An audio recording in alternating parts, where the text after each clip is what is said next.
Hey everyone, it's Lexie. So in today's video I'll be sharing with you all of the books that I plan on reading in the month of May. So I just need, in terms of school-wise, I just need to make it to the 5th. That's when all of my exams will be done and I will be free as a bird until August. So I'm very much looking forward to that. So I feel like my reading volume will definitely increase because a lot of my time has been taken up by these classes, so I'm happy that it will be over very, very soon. So like I said, just need to make it past the 5th and then I'll be smooth sailing. So by the time this video it has gone up, I think I will be free. So that is always good. So I have very good reading plans. I'm really excited for a lot of the books on here and I think it will be a really good reading month. I feel like I've finally gotten back into a reading routine. I felt like I was in a bit of a slump in February and March, and I finally got that momentum going again. So these are books that I'm really excited about to kind of read. So without further ado, let's get started. And before we get started, I know a lot of you are fans of the Cormoran Strike series by Robert Galbraith, but I was just scrolling through the Goodreads upcoming releases page and I saw that J.K. Rowling has a new book coming out September 15th and I am so excited. So in case you guys didn't know, it's coming out September 15th and I was so excited. I texted my sister because she really loves that series too, and we were like, she's like, that is the best news, that's what I needed for today.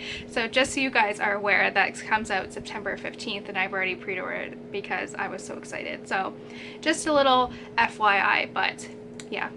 So starting out, I have the Tales and Teacups book club picks for the months of May and June. So I wanted to do something a little bit different given the quarantine. Like for my state, it's been extended to June. So essentially, I wanted to find a book that I feel would provide people with a sense of comfort and just make them feel like distract them and provide them a sense of home, and a book that I feel like most people would own. So for this time around, I'm mixing it up a little bit and we will be reading Harry Potter. So it doesn't necessarily have to be the first book. You can read whatever book is your favorite. Just like whatever book is your favorite essentially, and then on the Goodreads discussion board, which I'll have linked down below, we can just talk about why it's our favorite book, our favorite parts and all that. So I definitely want to marathon the Harry Potter series this summer, so I definitely think that's what I will be doing. So I'll probably start out with the first one and then just kind of marathon my way through.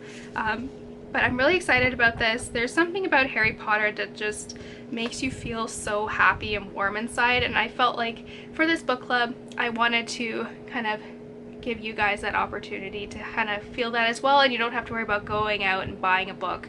I feel like most of you would have this, so I'm excited for this and I hope you guys will join along for the discussion. And then for the book club with my friend, we are reading The Selection by Kiera, and I don't know if this is necessarily the type of book that I will enjoy, but nevertheless I am reading it with my friend, which is fun. She really liked the series and I don't know if it's something that is for me, but I'm giving it a try.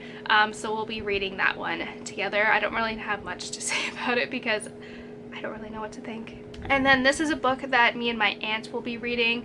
I tend to read, don't tell her, but I tend to kind of go past, like read at my own pace because it's so slow with her, and I feel like if I read in such stop and go intervals, I forget what's going on.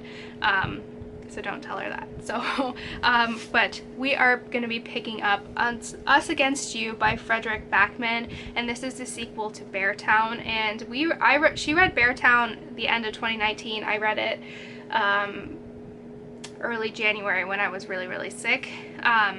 So it's still kind of fresh in my mind. I've been taking notes since then, so I reviewed them and it's fresh in my mind. I read about 54 pages yesterday, and I really like it. So basically the premise of this book is that it follows a small town called Beartown. That is the only kind of thing about this town is its hockey team. That's its only pride and joy. It's very much a small town that has nothing else going for it, and when when something happens between the star player and the general manager's daughter, it kind of leaves the town divided.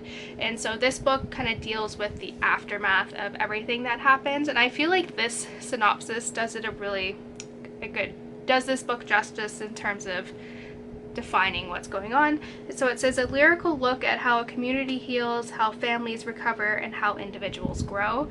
And I really love the writing style of this author. It's very lyrical and whimsical, and it just like jumps and floats between storylines of different characters, which I think is done really well. So I'm really excited for this. I definitely will be finishing this way before. I feel like we'll probably be with my aunt, so like she'll probably like when we do our 50 pages, and sometimes it's every 2 weeks.